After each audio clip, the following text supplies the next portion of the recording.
Hint भी दिया था मैंने उसको कैसे करना है वगैरह, याद है? कुछ ऐसा ही था सिचुएशन, स्क्वायर कॉइल था वगैरह ये सब।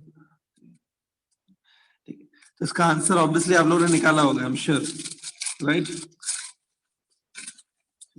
देखें कितना निकाला है किसने।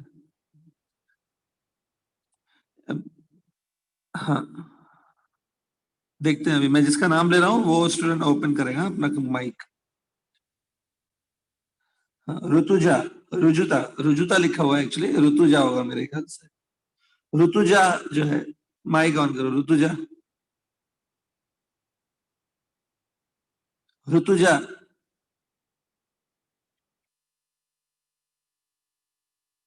में नंबर ऑफ टर्न्स है एनएस, एनएस।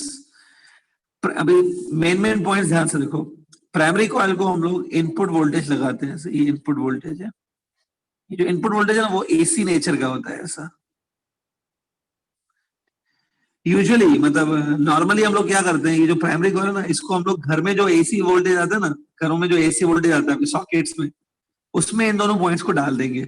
तो घर पे जो एसी वोल्टेज आता है आपको मालूम होगा वो 230 वोल्ट का रहता है, उसकी आरएमएस वैल्यू 230 वोल्ट रहती है।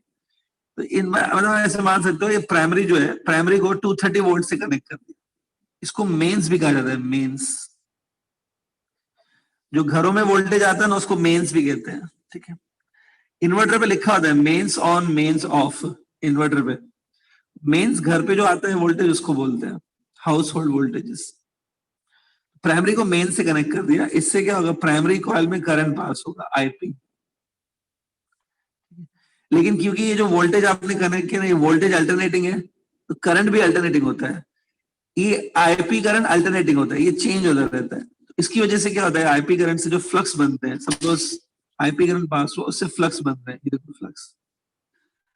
ये फ्लक्स आराम से आयरन कोर में पास होते हैं, इजीली दे पास थ्रू आयरन कोर, और इसमें से भी जाते हैं, ठीक है। इनफैक्ट आयरन क्यों यूज किया है कोर बनाने के लिए, वो भी हम लोग बता सकते हैं। आयरन इसलिए यूज किया जाता है क्योंकि जो आयरन है ना, आयरन एक फेरोमैग्नेटिक मटेरियल है। आयरन क्या करता है, ये फ्लक्स को इंक्रीज करता है, it enhances the number of flux, flux को बढ़ाता है, फ्लक्स को इजीनेस मिलती है पास होने के लिए अगर आयरन होगा तो। आयरन इनफैक्ट फ्लक्स को बढ़ाता है, तो फ्लक्स आराम से देखो आयरन कोर में पास होते हैं ऐसे, ठीक है। अब क्योंकि ये जो आईपी करंट है वो अल्टरनेटिंग है, तो फ्लक्स भी अल्टरनेटिंग होते हैं। प्राइमरी और सेकेंडरी कॉइल दोनों को देखो, दोनों में से अल्टरनेटिंग फ्लक्स पास हो रहे हैं, चेंजिंग फ्लक्स, क्योंकि करंट चेंजिंग है। तो जब किसी कॉइल में से फ्लक्स चेंज होते हैं तो उस कॉइल में ईएमएफ इंड्यूस होती है ना। प्राइमरी में भी ईएमएफ इंड्यूस होती है, ईपी। सेकेंडरी में भी ईएमएफ इंड्यूस होती है, ईएस। तो देखो सेकेंडरी कॉइल है ना, उसमें ईएमएफ इंड्यूस होती है, मतलब अब ऐसे मान लो इसका जो एक टर्मिनल है वो पॉजिटिव का काम करता है और जो दूसरा टर्मिनल है वो नेगेटिव का काम करता है, ऐसे ईएमएफ इंड्यूस होती है, यस। प्राइमरी में जो ईएमएफ इंड्यूस हुई है ना, उसको मैं बोल सकता हूं कि वो सेल्फ इंडक्शन की वजह से इंड्यूस हुई है। सेकेंडरी में जो ईएमएफ इंड्यूस हुई है, it is because of the mutual induction वो डेवलप हुई है, ठीक है। अब यूजिंग सिंपल मैथमेटिक्स, थोड़े से मैथमेटिकल स्टेप्स से, किरचॉफ लॉ से हम लोग ये प्रूव कर सकते हैं कि जो ये ईपी है ना, EP is equal to this input voltage. EP input voltage की इक्वल होती है, जितना इनपुट वोल्टेज होता है उतना ईपी रहती है।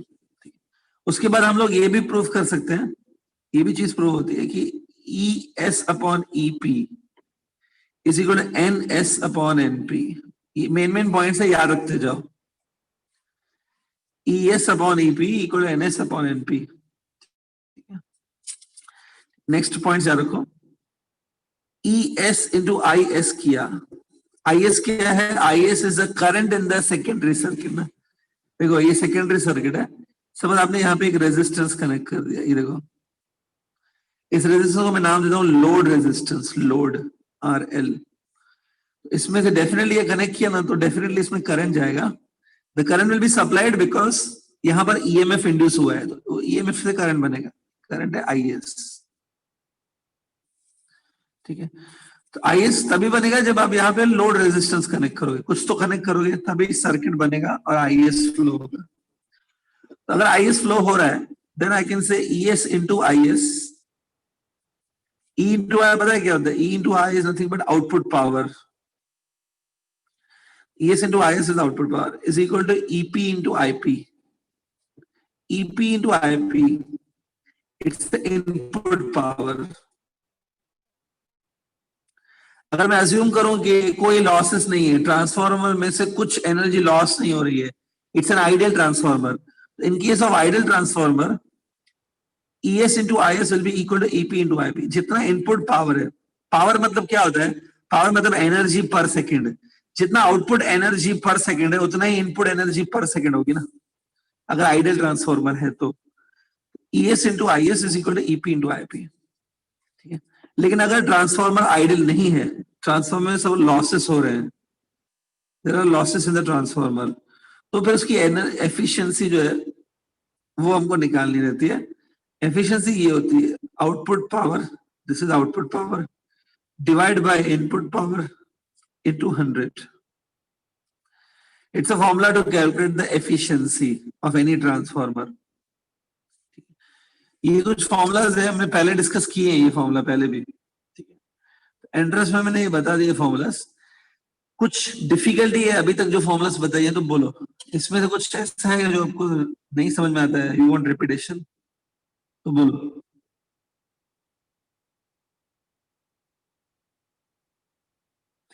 क्लियर है ये बोला? Yes sir. हाँ, ये फॉर्मूलाज थोड़े ध्यान में रखो. ठीक है, इसके ऊपर अगर आप एमसीक्यू ट्राई करोगे तो डेफिनेटली एमसीक्यू मिलेंगे आपको ट्रांसफार्मर के ऊपर. ठीक है, बस ट्रांसफार्मर में एक छोटी सी पॉइंट और मैं बता देता हूँ. देखो, यहाँ पर प्राइमरी और सेकेंडरी दो कॉइल्स हैं, बराबर. उनको नंबर ऑफ टर्न्स होते हैं, NS और NP. इतना याद रखो कि अगर NS ग्रेटर देन NP है, number of turns in secondary are more, तो ES भी ग्रेटर देन EP होगा. It will be by this formula, इस फॉर्मूला से होगा. अगर NS ग्रेटर देन NP है तो ये रेशियो मोर देन 1 होगा, ES भी ग्रेटर देन EP होगा. ठीक है, तो ES ग्रेटर देन EP तभी होता है जब NS ग्रेटर देन NP होता है. इसको स्टेप अप ट्रांसफार्मर कहते हैं ना, स्टेप अप. ठीक है, स्टेप डाउन में उल्टा होता होगा. स्टेप डाउन में याद रखो उल्टा होता है. NS is smaller than NP, ES is also smaller than EP. उसको स्टेप डाउन कहते हैं ट्रांसफार्मर. स्टेप अप और स्टेप डाउन में क्या फर्क है वो बेसिकली याद रखो. क्लियर? हाँ, तो कोई बता सकता है स्टेप डाउन में क्या होगा, कौन सा EMF ज्यादा होगा स्टेप डाउन में? स्टेप डाउन में कौन सा EMF ज्यादा होगा, प्राइमरी की सेकेंडरी? स्टेप डाउन में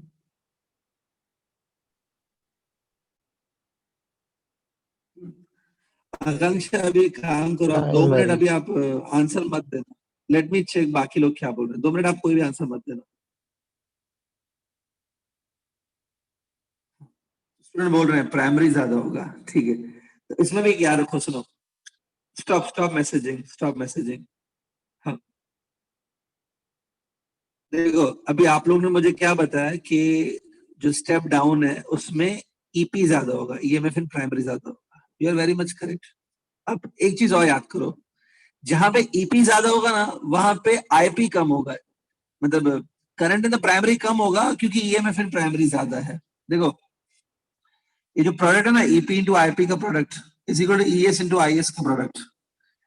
इसके हिसाब से क्या होगा कि अगर यहाँ पे E कम है तो ये I ज्यादा होगा, और यहाँ पे अगर E ज्यादा है तो I कम होगा.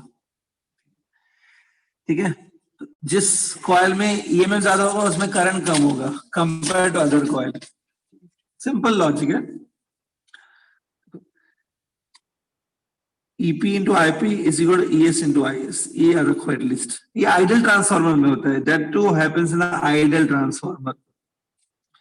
ठीक है, तो अगर EP is more, IP has to be less. और इधर क्या होगा, ES comparatively less होगा, IS will be comparatively more. तो याद रखो ये step up step down transformer होते हैं. ठीक है, इसके ऊपर थोड़ा आप MCQ ट्राई करोगे तो आपको कुछ और मिलेंगे. ठीक है। तो इसके साथ देखो आपका ईएमआई का जो थियरी है वो फिनिश हो गया, काफी दिन से चल रहा है। ठीक है, ईएमआई में जो मेन टॉपिक्स हैं जिसके ऊपर आपको फोकस करना चाहिए, वो मैं नाम खाली बता देता हूँ, उस पर प्लीज एमसीक्यू ट्राई करो। पहला है वो Faraday laws and Lenz's law, Faraday और लेंजेस के लॉज। ठीक है, उस पे क्वेश्चंस कैसे आते हैं, आपको पूछा जाएगा डायरेक्शन ऑफ इंड्यूस्ड करंट बताओ, direction of induced current clockwise है कि एंटी क्लॉकवाइज है वो बताओ, या तो फिर क्वेश्चन आते हैं कि ईएमएफ इंड्यूस्ड जो है वो कैलकुलेट करो, कैलकुलेट द ईएमएफ इंड्यूस्ड। ठीक है, उसके बाद आपकी जो दूसरा टॉपिक है जिसपे आपको फोकस करना चाहिए मोस्टली, वो है सेल्फ इंडक्शन। सेल्फ इंडक्शन ज्यादा इंपॉर्टेंट है म्यूचुअल से भी। सेल्फ इंडक्शन में मैंने एक टॉपिक और कराया था, growth and decay of the current in the LR circuit, growth and decay in the LR circuit, उस पर थोड़ा फोकस करो। म्यूचुअल इंडक्शन उतना इंपॉर्टेंट नहीं है, बट म्यूचुअल इंडक्शन भी है। ट्रांसफॉर्मर करा दिया, एक टॉपिक और था एडी करंट्स था, और एलसी ऑसिलेशन। इन सारे टॉपिक्स पे यू हैव टू फोकस। ठीक है, ईएमआई के एमसीक्यूज में अगर तुम्हारा कोई डाउट है तो अभी आप पूछ सकते हो। किसी को कोई डाउट है ईएमआई के एमसीक्यूज अगर आप कर रहे हो, कुछ निकला है डाउट क्या, पूछ सकते हो। Anybody having doubt in EMI anything?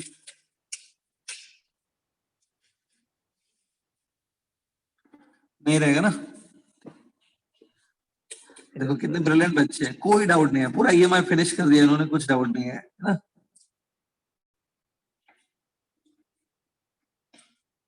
Saurabh Rajak है क्या, सौरभ रजक? हाँ, अमन कुमार क्या डाउट है? सर एक डाउट है सर, एमसीक्यू बोलूं क्या? हाँ, रीड करना। सर म्यूचुअल इंडक्शन का है, two coils have a mutual induction 0.005 Henry.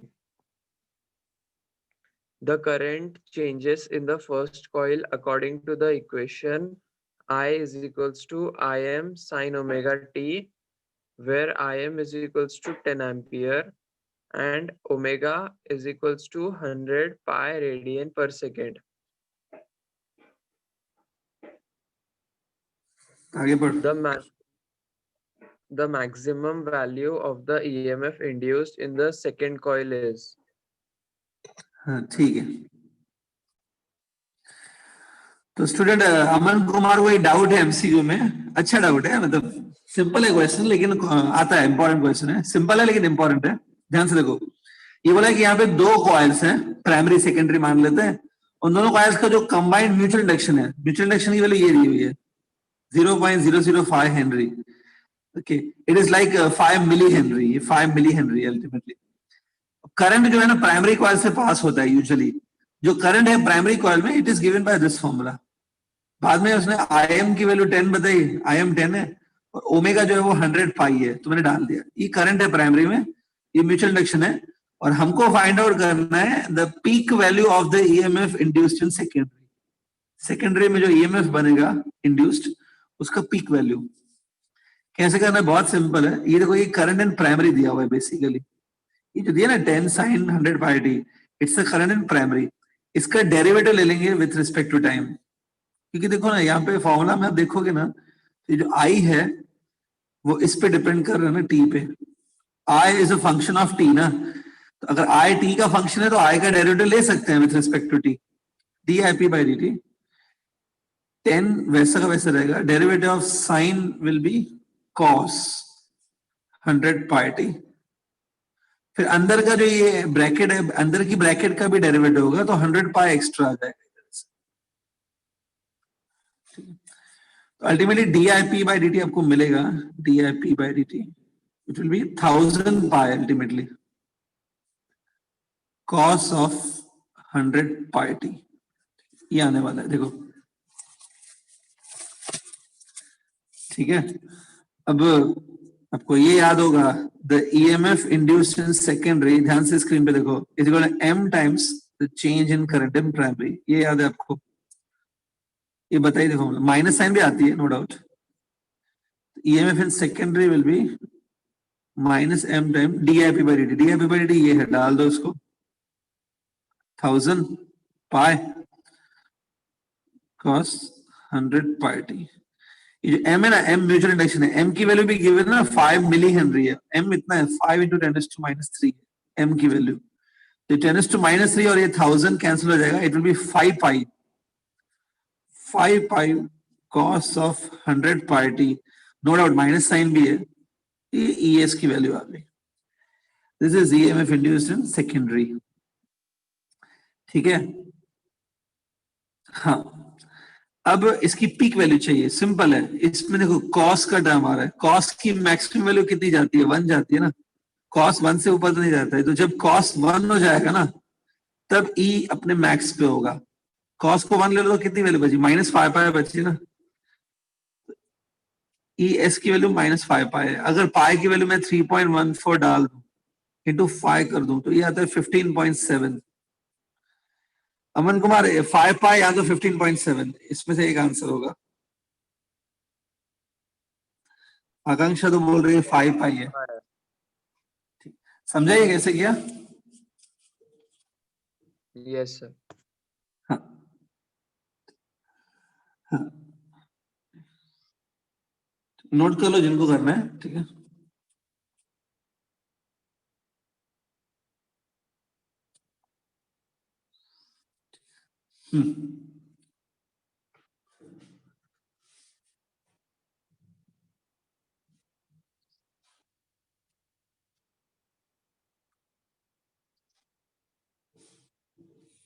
ठीक है. और कोई डाउट है आपकी तरफ से?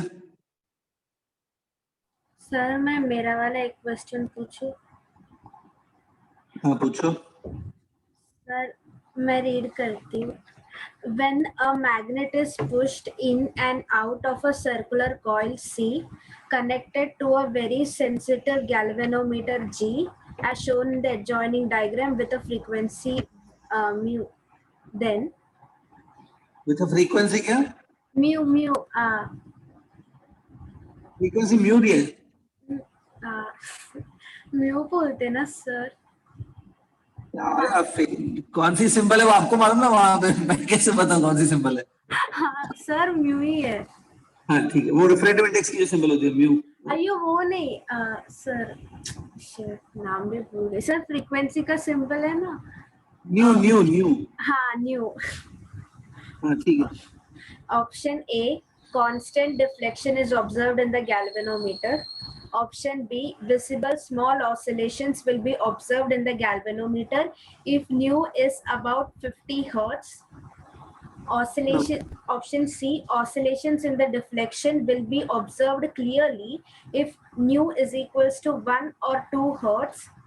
Option D, no variation in the deflection will be seen if nu is equals to 1 or 2 hertz. ठीक है. ठीक है, ये क्वेश्चन सबका हो गया ना अमन कुमार वाला तो. ठीक है, अभी आकांक्षा का डाउट क्लियर कर लेते हैं. देखो ये एक कॉइल है, ध्यान से देखो, सर्कुलर कॉइल है, इसको एक गैल्वेनोमीटर के साथ कनेक्ट कर दिया है. ये मैग्नेट है, देखो ध्यान से. मैग्नेट को हम लोग ऐसे लेके जा रहे हैं, ठीक है, और फिर वापस भी लेके आ रहे हैं, मतलब ऐसे दोनों चल रहा है ऐसे. ये देखो स्क्रीन पे देखो ऐसे.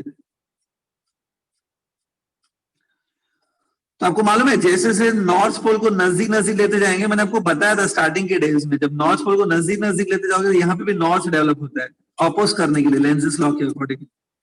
यहाँ पर भी नॉर्थ पोल मतलब एंटी क्लॉकवाइज करंट बनेगा, बनना चाहिए, राइट. अब जब ये नॉर्थ पोल को दूर लेके जाएंगे, when you are taking this north pole away, जब नॉर्थ पोल अवे जा रहे हैं तो flux passing through the coil will decrease ना. कॉइल में यहाँ पे साउथ पोल बनता है. तो देखो जब नॉर्थ पोल नजदीक आता है तब यहाँ पर कॉइल में भी नॉर्थ पोल डेवलप होता है, मतलब एंटी क्लॉकवाइज करंट. और जब नॉर्थ पोल दूर जाता है, when north pole is going away, तो यहाँ पे साउथ डेवलप होता है, उसको अपोज करने के लिए, मोशन ऑफ द मैग्नेट को अपोज करने के लिए इधर साउथ बनता है. साउथ मतलब क्लॉकवाइज करंट. तो आपको पहले चीज ये समझनी है कि जब नॉर्थ अंदर जाएगा it will B anti clockwise current बनेगा. और जब नॉर्थ पोल दूर जाएगा it will be a clockwise current. तो मतलब दो अलग अलग डायरेक्शंस में करंट बन रहा है ना, कभी एंटी क्लॉकवाइज कभी क्लॉकवाइज। अब गैल्वेनोमीटर में क्या होता है कि अगर सपोज करंट एंटी क्लॉकवाइज है तो ये एक साइड डिफ्लेक्शन होता है, इस तरफ डिफ्लेक्शन हुआ, इधर करंट जब भी दूसरे डायरेक्शन में फ्लो होगा, let's say current become clockwise अभी, तो डिफ्लेक्शन दूसरी तरफ चला जाता है, ये इधर चला जाएगा। ये देखो ये गैल्वेनोमीटर ऐसा होता है, सपोज क्लॉकवाइज करंट है तो ऐसे गया। अब अगर एंटी क्लॉकवाइज करंट हो गया तो करंट उल्टा हो गया, तो ये भी उल्टा हो जाता है इधर। ये आपने शायद सुना होगा कि गैल्वेनोमीटर जो होता है उसमें डिफ्लेक्शन का डायरेक्शन भी पता चलता है, it is also tells you the direction of the deflection. तो ये ऐसा होना चाहिए, ठीक है। अब एक बात बताओ, अगर ये जो मैग्नेट है आप इसको आगे पीछे से मूव कर रहे हो, इसकी मूव करने की जो फ्रीक्वेंसी है, the frequency with which you are moving it, frequency मैंने न्यू लिखी है। अगर ये फ्रीक्वेंसी काफी हाई है, हाई फ्रीक्वेंसी का मतलब है कि आप एक सेकेंड के अंदर इसको बहुत बार आगे पीछे कर रहे हो, बहुत बार आगे पीछे कर रहे हो। तो एक ही सेकेंड के अंदर अगर आप इसको बहुत बार आगे पीछे करोगे तो फ्रीक्वेंसी बहुत हाई है, तो ये आपको क्या लगेगा, पॉइंटर भी बार बार ऐसे होगा ना, बार बार ऐसे होना चाहिए, ठीक है। ये इतनी बार ऐसे नहीं होगा, वो होगा ही नहीं, वो रुक जाएगा बीच में। मतलब आपको डिफ्लेक्शन एक सेकंड में 50 बार, सपोज आपने एक सेकंड में 50 टाइम्स आगे पीछे कर रहे हो, आपको क्या लगता है एक सेकंड में ये 50 टाइम ऐसे करेगा? नहीं, ये गैल्वेनोमीटर जो है ना, ठीक है, अगर ये बहुत बार ऐसे हो रहा है, एक सेकंड में अगर ऐसे 50 टाइम्स ऐसे हो रहा है, मतलब ये एज इफ एसी करंट हो गया, ऑल्टरनेटिंग करंट। एक सेकंड में 50 बार चेंज हो रहा है अगर ये करंट, मतलब ये एसी करंट हो गया। गैल्वेनोमीटर एसी करंट को मेजर ही नहीं करते हैं, the galvanometer will not show you any deflection. देखो सिंपल बात है, वापस सुन लो, अगर ये मैग्नेट 50 बार एक सेकंड में 50 बार आप आगे पीछे करोगे, 1 second 50 times you do it front end back, तो 50 बार यहाँ पे anti clockwise clockwise anti clockwise clockwise 50 बार करंट चेंज होगा, 50 टाइम्स करंट विल चेंज। तो गैल्वेनोमीटर से जो करंट जा रहा है वो 50 टाइम्स अपने आप को चेंज करेगा। तो ये तो एसी करंट की निशानी है ना, आपको मालूम है एसी करंट की फ्रीक्वेंसी 50 हर्ट्ज होती है, तो ये एसी की तरह बिहेव करने लगेगा करंट। जो ये एंटी क्लॉकवाइज और क्लॉकवाइज करंट है, it behaves like a normal AC current. Galvanometer AC currents को मेजर नहीं कर सकते। एसी करंट को मेजर करने के लिए जो एक सेकंड में 50 बार चेंज होता है ना, ऐसे करंट को मेजर करने के लिए, एसी को मेजर करने के लिए अलग गैल्वेनोमीटर्स आते हैं, उनको बोलते हैं hot wire galvanometers, hot wire galvanometer. AC को मेजर करने के लिए अलग गैल्वेनोमीटर होते हैं, ठीक है। उसके बारे में मैं अगले चैप्टर में बताऊंगा, अल्टरनेटिंग करंट्स में बताऊंगा मेनली, ठीक है, एंट्रेंस में। लेकिन ये नहीं मेजर कर पाएगा तो ये कोई डिफ्लेक्शन नहीं दिखाएगा, ठीक है।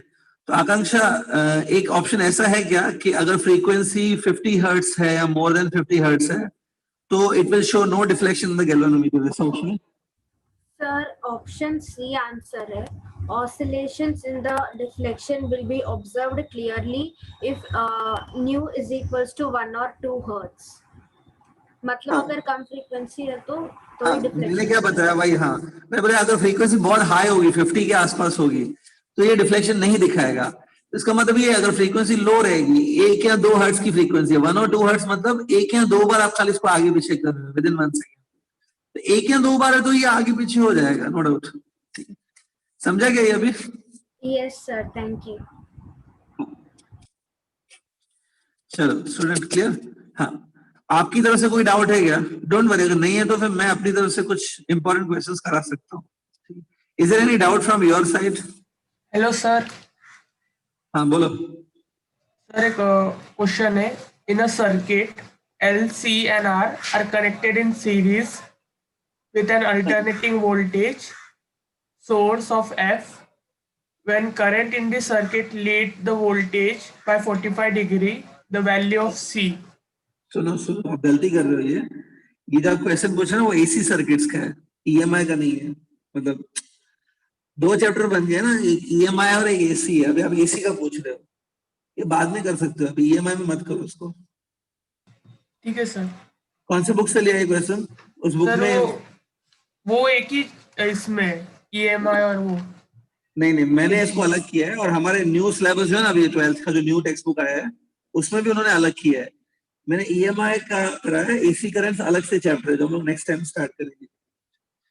AC में करा दूंगा ये चीज, ठीक है सर।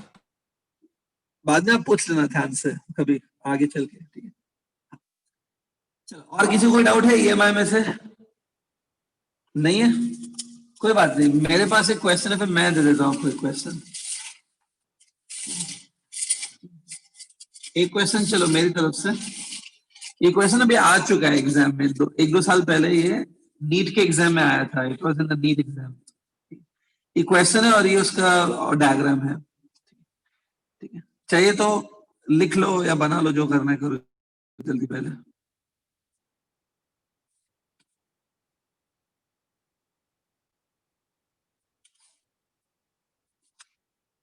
रेजिस्टेंस इज 9 ohms, जो L है, L मतलब ये self induction, L is 2 milli henry, EMF 18 volts का गिवन है।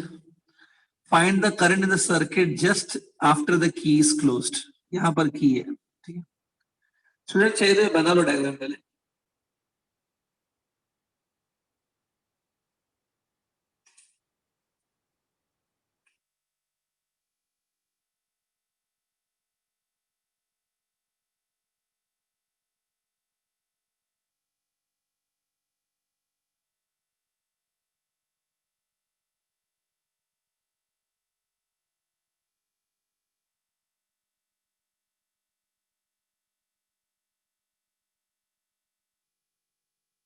ठीक है, हो गया।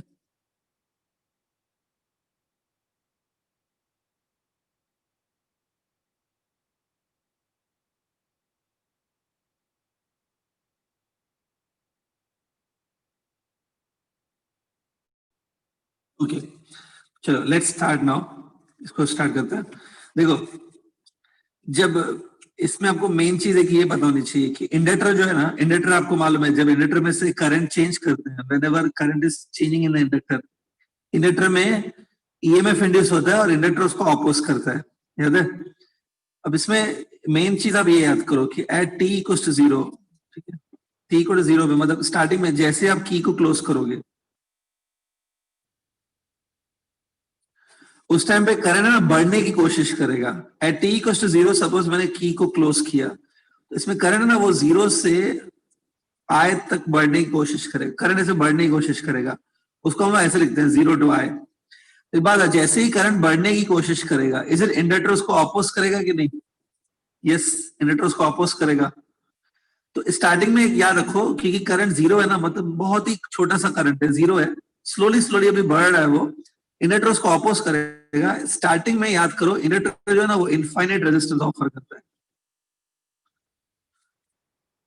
Inductor almost infinite resistance offer करता है। इनफाइनाइट रेजिस्टेंस ऑफर करता है, इसका मतलब है कि वो करंट को बढ़ने नहीं देता है, बहुत तकलीफ देता है उसको, करंट नहीं बढ़ पाता है इंडक्टर की वजह से। इंडक्टर ऑफर इनफाइनाइट रेजिस्टेंस, ठीक है,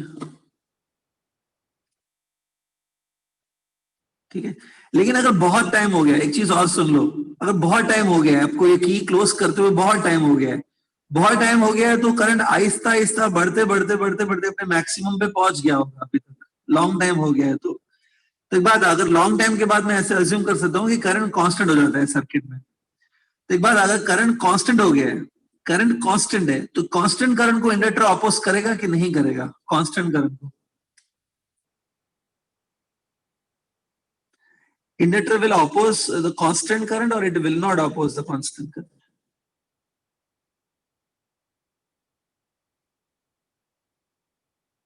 नहीं करेगा। अमन कुमार बोल रहे नहीं करेगा, क्योंकि अगर करंट कांस्टेंट है इंडक्टर में से, तो फ्लक्स भी कांस्टेंट हो जाएंगे ना। अगर कांस्टेंट फ्लक्स है तो थोड़ी ऑपोजिशन होती है, लेंज़स लॉ बोलता है जब फ्लक्स चेंज होते हैं उसको ऑपोजिशन मिलती है, ठीक है ना। तो याद रखो, स्टार्टिंग में मेरे एक चीज सिंपल याद रखो, इंडक्टर स्टार्टिंग में ऑपोजिशन देता है और लगभग इनफाइनाइट ऑपोजिशन देता है, बहुत ज्यादा ऑपोजिशन देता है। लेकिन जब लॉन्ग टाइम के बाद इंडक्टर की ऑपोजिशन खत्म हो जाती है, ठीक है। तो अभी फिलहाल बात बताओ, क्वेश्चन की में क्या बोला गया? क्वेश्चन में बोला गया की इज जस्ट क्लोज्ड, अभी अभी स्टार्ट हुआ है, उस टाइम पे inductor will oppose infinite resistance. तो अगर ये इनफाइनाइट रेजिस्टेंस देगा ना, तो आप इसको क्या करो, ऐसे ड्रॉ कर सकते हैं इंडक्टर को, ऐसे। ओपन करके ड्रॉ करो, ये ओपन करके ड्रॉ किया, ये इंडक्टर को हम लोग ऐसे ड्रॉ करेंगे, नीचे देखो रेजिस्टेंस है, ये 18 वोल्ट्स का बैटरी है, सर्किट को हम लोग रीड्रॉ कर सकते हैं ऐसे, देखो ये जैसे इंडक्टर यहाँ पे लगा हुआ है, इसको मैंने ऐसे ड्रॉ किया, यहाँ पर तो सिर्फ रेजिस्टेंस है, इंडक्टर का कोई रोल नहीं है।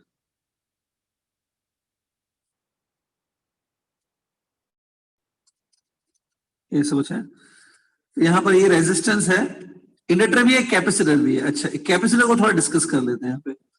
एक बात, स्टार्टिंग में जब तुम की को क्लोज करोगे, हाँ, करंट ऐसे स्टार्ट होगा अभी फ्लो होना, कैपेसिटर को अनचार्ज माना जाएगा, अज्यूमिंग कैपेसिटर भी स्टार्टिंग में अनचार्ज है, ठीक है, तो ऐसे करंट आ रहा है मतलब चार्जेस फ्लो हो रहे हैं, कैपेसिटर की जो प्लेट्स है वो एकदम खाली पड़ी है, दे आर अनचार्ज्ड, एम्प्टी। तो कैपेसिटर पता है इजीली चार्ज अपने ऊपर ले लेगा ना, कि कैपेसिटर उसको अपोज करेगा चार्ज को, आने वाले चार्ज को नहीं अपोज करेगा, कैपेसिटर इजीली चार्ज अपने ऊपर ले लेगा, क्योंकि इसकी जो प्लेट्स हैं वो एम्प्टी पड़ी हैं।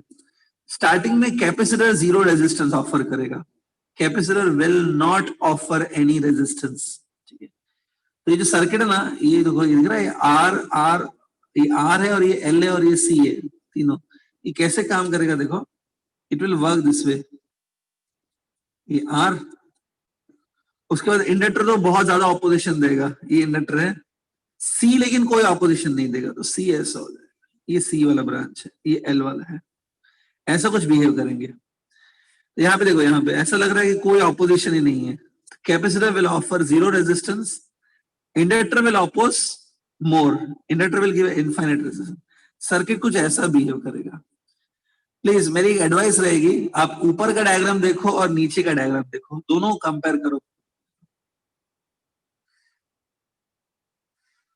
समझ में आ रहा है? हाँ। अब इस सर्किट में हमको करंट फाइंड आउट करना है, तो एक बात, करंट ऐसा फ्लो हुआ, करंट यहां से तो नहीं जा पाएगा इधर से, क्यों? क्योंकि इंडक्टर उसको अपोज करेगा, तो करंट ऐसे जा सकता है और करंट ऐसे भी जा सकता है, ये देखो,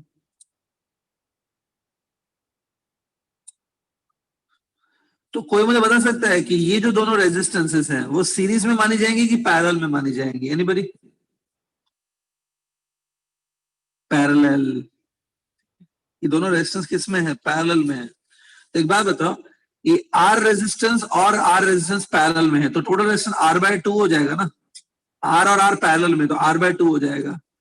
तो current in the circuit is given by one formula, current in the circuit is given bye this formula, EMF of the circuit divide by resistance, resistance इतनी है सर्किट की, R/2 है, तो E आपको 18 गिवन है, E is 18, resistance 9 ohm given है और ये 2, it is like 36 divide by 9, 4 आएगा एम्पियर। तो करंट जो सर्किट में फ्लो होगा ना वो 4 एम्पियर रहेगा, समझा क्या? ये नीट में आ चुका है क्वेश्चन 2018 या 17 में भी, प्लीज नोट डाउन कर लो ये क्वेश्चन।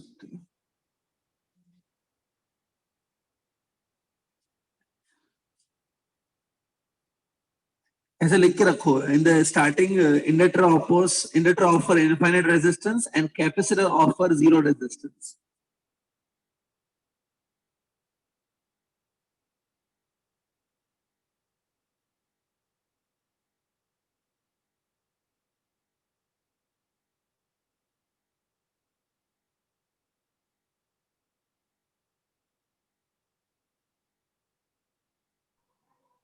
सर, बोलो। Hello sir. हाँ बोलो ना। सर, कैपेसिटर से तो एसी करंट ही फ्लो होता है ना?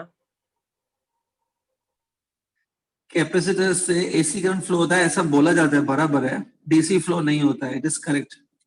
तुम अभी आप बोल रहे हो कि यहाँ पे मैंने से करंट कैसे दिखाया है ना, ठीक है, मैं हाँ इसका सर। फिनोमेना समझा देता हूँ। ऐसे बोला जाता है, it is in the saying में ऐसा आता है कि यस, कैपेसिटर से डीसी नहीं पास होता है, एसी पास होता है।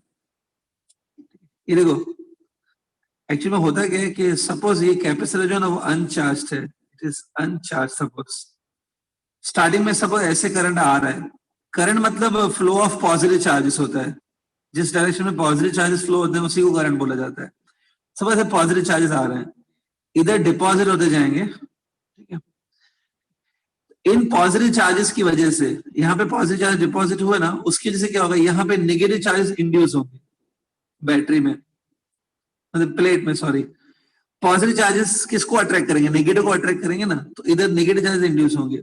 लेकिन ये जो नीचे वाली प्लेट है, नीचे वाली जो प्लेट है वो न्यूट्रल है, बेसिकली वो न्यूट्रल प्लेट थी पहले। माइनस चार्जेस अगर इसकी ऊपर की सरफेस पे आ गए तो उसकी नीचे की सरफेस पे पॉजिटिव चार्जेस आ जाएंगे। अब देखो, अगर ये बैटरी के साथ कनेक्टेड है, ऐसे समझाता हूं मैं, एक मिनट रुको। तो बैटरी के पॉजिटिव एंड से ये देखो ऐसे पॉजिटिव चार्जेस निकले थे ना, ऐसे माना जाता है। तो ये जो नीचे वाले ये पॉजिटिव चार्जेस हैं वो ऐसे फ्लो होंगे। होता क्या है कि कैपेसिटर को अगर आपने बैटरी के साथ कनेक्ट किया ना, तो बैटरी की वजह से ये चार्जिंग चलती है, इस कैपेसिटर की चार्जिंग चलती रहती है, इट टेक्स अ चार्जिंग। एक बार इसकी चार्जिंग कंप्लीट हो गई, once it charging is over, उसके बाद ये और करंट नहीं ले पाता है, तब करंट इसमें से स्टॉप हो जाता है। देखो, during charging it current passes in the circuit, but when the charging stops, charging पता है कब स्टॉप होगी, चार्जिंग तभी स्टॉप होती है जब potential difference between the plates of capacitor become equal to potential difference across the cell. ये potential difference और ये पोटेंशियल डिफरेंस जब इक्वल हो जाता है, ये दोनों इक्वल हो गए पोटेंशियल डिफरेंस, तब चार्जिंग स्टॉप हो जाती है।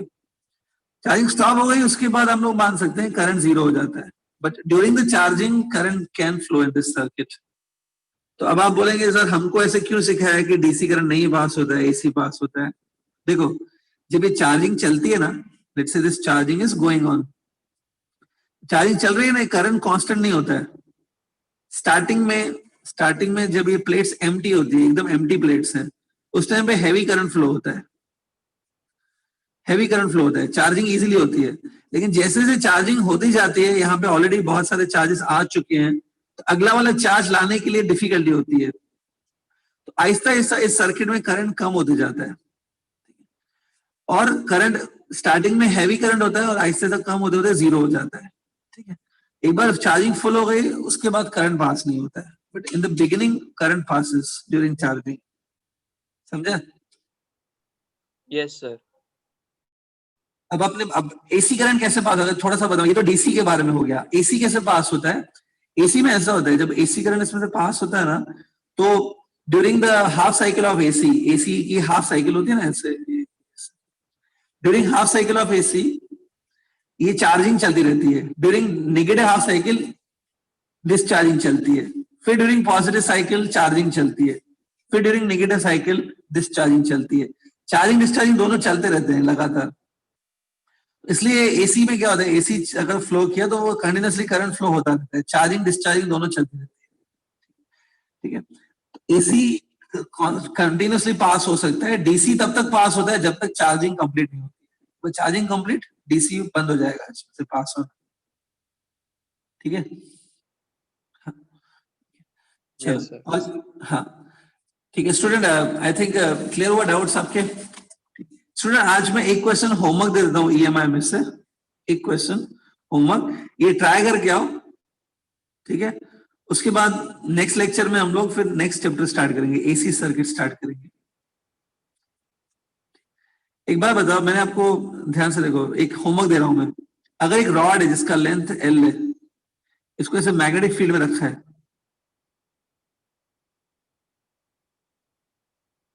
इसको मैंने बताया था अगर इसको ऐसे रोटेट करेंगे, रोटेट, अगर ये रोटेट हो रही है, रोटेट, तो इसमें जो ईएमएफ इंड्यूस होता है it is given by half B omega L square. पता है ये?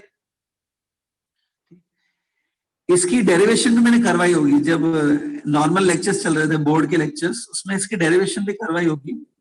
ठीक है, इंटीग्रेशन से होती है, इसमें एक छोटा सा ऐसे एलिमेंट लेना होता है, dx ऐसे घूमता है। थोड़ा याद करके बताओ स्टूडेंट, ये डेरिवेशन करवाई है क्या, किसी को याद आ रहा है? करवाई है डेरिवेशन की?